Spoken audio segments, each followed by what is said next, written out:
Salut tout le monde, bienvenue dans le Codex Canin. On est reparti pour un nouvel épisode, comme à notre habitude, pour vous présenter un nouveau one-shot. Et ouais, parce que bon, faut quand même que nous on fasse nos trucs, on est quand même là pour ça, puis on espère que ça vous plaît. Mais ça va bien se passer, t'inquiète pas. Non mais après c'est compliqué, parce que tu vois, nous on fait des vidéos sur internet, et on n'a pas de fun, et puis voilà. Mais moi non plus, je peux pas faire de défaite, j'ai des mycoses aux pieds. Qu'est-ce que ça y est, il a plus, mais on sait pas jouer, c'est compliqué, J'ai mis mon vomi dans la bouche.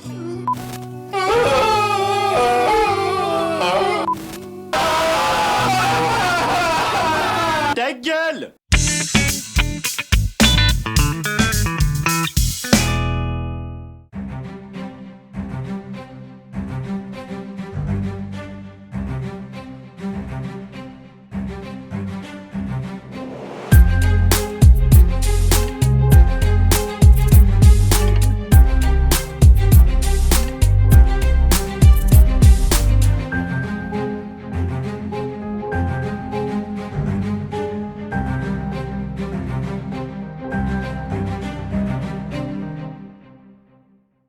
Bien, hormis ça, bon, on est quand même là pour vous présenter un petit jeu, hein, blague à part. Donc, la dernière fois, on vous a présenté de la survie horrifique avec un cri dans la glace. Avant ça, on a fait de l'aventure sympathique avec des pirates, avec le capitaine Borrow. Et ben aujourd'hui, on va aller jouer les petits explorateurs dans un contexte spatial. Yes! Alors, attachez vos ceintures, et on est parti dans...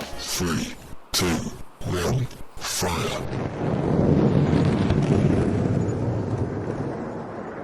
Et cette fois, vous allez incarner des petits marchands qui vont explorer l'immensité de l'espace. Et bah pas du tout, parce que finalement, ouais, vous avez des pirates au cul qui vont vouloir dérober vos petites affaires avec courtoisie et politesse. Excusez-moi mon bon monsieur, Oui. sans vouloir vous obliger, est-ce que je pourrais vous carotter votre portefeuille, vos cartes bancaires ainsi que les codes et votre téléphone? Alors bien sûr, voici déjà le téléphone. Ensuite le porte-monnaie avec les cartes dedans et c'est 45,59 pour le code. Impeccable, merci frère. Allez, bonne soirée. Après avoir réussi à fuir, Eh ben non. Sapin. Comment il a fait ça? et avoir réussi à vous paumer dans un champ d'astéroïdes, et ben vous remarquez que ce n'est que le début de vos problèmes. En effet, votre fuite quelque peu chaotique à cause des tirs des pirates et autres désagréments du voyage, et votre acteur est mort. Pas de chance. Mais c'est pas le seul souci, il y a d'autres pièces vitales au vaisseau qui ont été endommagées. Donc pas possible de se rendre au prochain spatioport. Ça va commencer à puer. I'm in danger! Bien, parce que les problèmes ne viennent pas tout seuls, évidemment, hein, ils sont en groupe. Après avoir fait un monstre détour, vous constatez que vous avez un autre petit problème qui vient s'ajouter à tout ça, c'est ce qu'on appelle la bouffe. Et ouais, c'était pas prévu ce gros détour avec la poursuite des pirates et tout boin. I'm in danger. Donc, qu'est-ce qui se passe? Eh ben, vous êtes en rade, vous allez pas pouvoir atteindre le spatioport, même si tout fonctionnait normalement. Pas de chance, mais, du coup, vous allez devoir récupérer des vivres, en plus des éléments mécaniques comme on l'a dit tout à l'heure, mais il y a un truc qui se passe, c'est qu'il y a les capteurs du vaisseau qui se mettent à bipper. Bonne intro, Comment qu'on y joue? Bien, bon, pour commencer, chaque joueur aura besoin de 3 choses en tout. Oui, la fiche personnage, c'est mieux, ça peut aider, et 2d6. Et ouais, 2 en 1, c'est réglé, merci, au revoir. Du coup, la fiche perso, par contre, on y reviendra un tout petit peu plus tard, ne vous en faites pas. Et en revanche, les 2d6, à quoi ils vont servir? Eh ben, ce sera vos dés d'action. Et oui, que vous fouillez une pièce, que vous ouvrez une porte, que vous fassiez quoi que ce soit, etc. Ouais, vous lancez vos dés. Et oui, ça change pas, il faudra bien effectuer vos actions, et puis il faudra bien les valider ou non. Sauf que cette fois, les valeurs, on s'en cogne. Et oui, c'est un petit système pair ou impair. Donc vous lancez vos dés et en fonction des chiffres que vous avez, vous faites avec. Si vous avez 2 chiffres impairs, c'est un échec critique. Si vous avez 2 chiffres pairs, cette fois-ci, c'est un coup critique. Bon, maintenant on a vu les duos. Qu'est-ce qui se passe si on a un chiffre pair et un chiffre impair? C'est la bonne question. Ça va dépendre de votre MJ. Et oui, en fait, si c'est un pair et impair, ça peut être une action, échouée, si c'est une action difficile, mais c'est votre MJ qui va le définir. Si votre MJ annonce un jet simple, par contre, cette fois, la combinaison pair et impair sera considérée comme une réussite. Yes. Et ne vous inquiétez pas, oui, il y a beaucoup plus de jets simples que de jets difficiles. Maintenant qu'on a parlé des mécaniques, on va pouvoir parler des fiches personnages. Et oui, je vous ai dit qu'on allait revenir dessus. Bon, à savoir, il y en a deux sortes. Oui, c'est bien. Et comment on fait la différence? Vous verrez ça tout à l'heure. Mais d'abord, sachez que c'est les MJ qui va devoir les distribuer aléatoirement en début de partie. Alors pour l'instant, on va se concentrer uniquement sur l'équipement des fiches personnages. La première, elle n'a qu'une oreillette de communication. C'est un kit simple pour pouvoir discuter avec les autres joueurs, peu importe la distance qui les sépare et les salles entre eux. Voilà, très bien. La seconde fiche personnage, elle, a un scanner en plus, intégré à son casque. Yes. À quoi il sert? Eh ben le scanner, il va permettre aux joueurs qui le possèdent de scanner notamment des portes pour savoir si les prochaines salles qui vont être déverrouillées sont notamment pressurisées. Voilà, ça peut être pratique d'avoir cette information.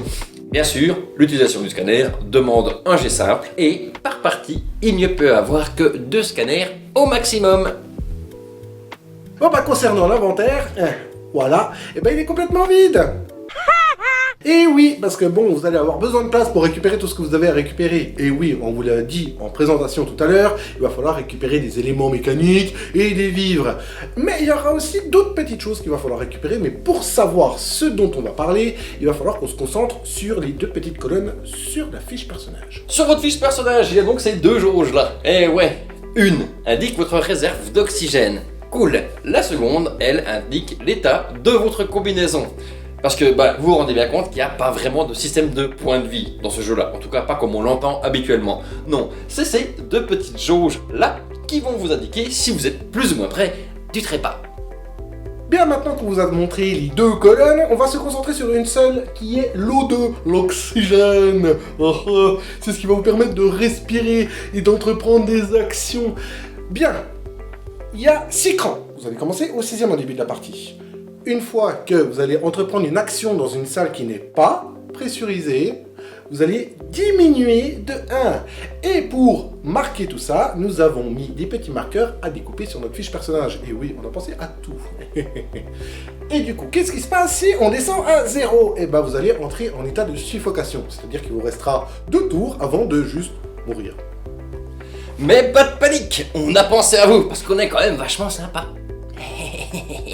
Et oui, il y aura des petites bonbonnes à trouver durant la partie. Ces bonbonnes vont vous permettre de recharger votre réserve d'oxygène. Certaines sont fixes, et elles restent dans la salle où elles sont. Vous n'allez pas pouvoir les arracher du mur. Non, va falloir dealer avec. Par contre, il y en a d'autres qui sont transportables. Vous allez pouvoir les ranger bien au chaud dans votre inventaire pour les utiliser à un moment un peu plus opportun. C'est cool! Sauf si elle est endommagée. Là, elle ne va rendre que quelques crans. 2, 3, 4. Ça, ce sera à votre MJ de vous le dire en temps et en heure. Voilà. Cela étant dit, vous ne pouvez pas partager votre bonbonne avec un de vos coéquipiers. Et non, c'est que pour vous. Je peux avoir une petite taf? C'est mort, gros. Oh. On a vu la première colonne, maintenant la deuxième.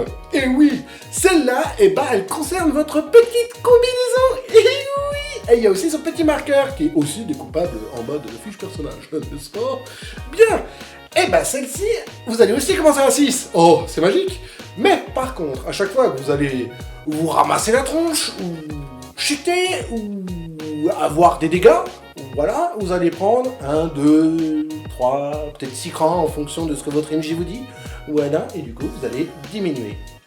Pour la jauge de la combinaison, il y a une petite subtilité. Vous remarquerez qu'il y a 2 petits seuils. Voilà, un à 3 crans et un à 0. Alors, qu'est-ce que ça veut bien dire? Quand il ne vous reste que 3 crans, votre combinaison elle est quand même un petit peu entamée. Il faudrait commencer à faire attention à vos affaires, les gars. Voilà, à partir de là, elle est plus super étanche. Donc à chaque fois que vous allez faire une action dans un milieu qui n'est pas pressurisé, vous allez consommer 2 oxygènes à la place d'un seul. Ça va devenir embêtant. Par contre, là où on s'amuse, c'est quand vous arrivez à 0. Là, votre combinaison elle est un peu en rade, elle est gentiment foutue. Yes. Et là, vous en consommez 3 par action. Lancez de dés, 3 oxygènes. Lancez de dés, 3 oxygènes. Ça va devenir compliqué, surtout que votre combinaison ne vous protège plus ni de la dépressurisation, ni du vide de l'espace. Ce qui peut être emmerdant au milieu de l'espace. Bon, sachez que si vous avez quand même votre combinaison entamée, vous avez moyen de la réparer. Oui, en trouvant ce qu'on appelle des petits objets qui sont communément appelés des kits de colmatage. Oui, c'est pratique. En plus de ça, sachez qu'ils vous rendent 2 crans. Et ouais, du coup, bah, si vous êtes à 0, vous faites plus 2, et bah ça fait 2. Oh, bien joué. Et contrairement aux bonbonnes, par contre, eh ben ils peuvent être partagés.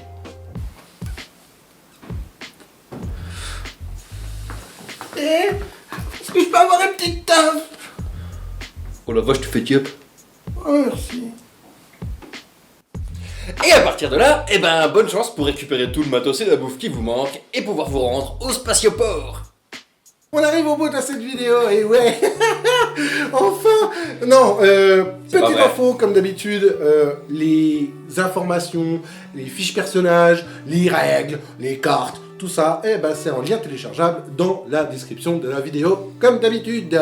Voilà, et pour les dernières petites informations, eh ben, la session elle est prévue pour un maître du jeu et jusqu'à 5 joueurs. Voilà, faites gaffe à bien respecter ça, l'équilibrage du jeu était prévu pour cette quantité de joueurs. Si vous débarquez à 12, vous aurez d'autres problèmes que la mécanique et le vaisseau. Voilà. Sinon, en termes de temps, elle est un peu plus longue, elle est clairement plus longue que les autres jeux qu'on vous a proposés avant. Voilà, là va falloir compter 3 à 4 heures facile, maximum, je dirais même, pour mener à bien votre petite expédition dans l'espace. Donc voilà, préparez-vous une petite soirée entre copains, ça risque d'être fun. Et en parlant de fun, on a laissé un tout petit peu plus de liberté aux MJ. Oui, les anciennes sessions, pour le bon déroulement du jeu, c'était très dirigiste. Un couloir, histoire que tout se passe bien. Là, on a laissé un peu plus de liberté. Du coup, bon, ça peut permettre de responsabiliser les MJ. C'est un peu plus bac à sable. Voilà, c'est un petit peu plus tranquille. Voilà, bah sinon, bah amusez-vous bien avec ce nouveau jeu. Pensez aussi à liker, vous abonner, mettre en commentaire tout ça, voilà. C'est ce que vous pouvez faire de mieux pour nous soutenir en tout cas. Et si vous êtes encore parmi nous, merci beaucoup déjà. Et on a une petite annonce. Effectivement, le Codex Canin va être un tout petit peu remanié. On va plutôt que de présenter des prochains jeux, d'avoir des propositions de one-shot, cette fois on va plutôt parler de concept, c'est-à-dire qu'on va prendre un domaine particulier et un petit peu plus en discuter de manière à pouvoir vous donner par exemple des idées ou des concepts qui peuvent vous aider pour votre propre jeu de rôle. Voilà, on parlera de fiches personnages, de comment concevoir une campagne, comment concevoir une enquête, comment concevoir un univers. Voilà, pourquoi pas. Et puis voilà, donc sur ce, eh ben, on se dit à bientôt pour une nouvelle vidéo, mais surtout pour un nouveau one shot. Pas du tout. Ah bah du coup non, pour une nouvelle vidéo. Ciao ciao.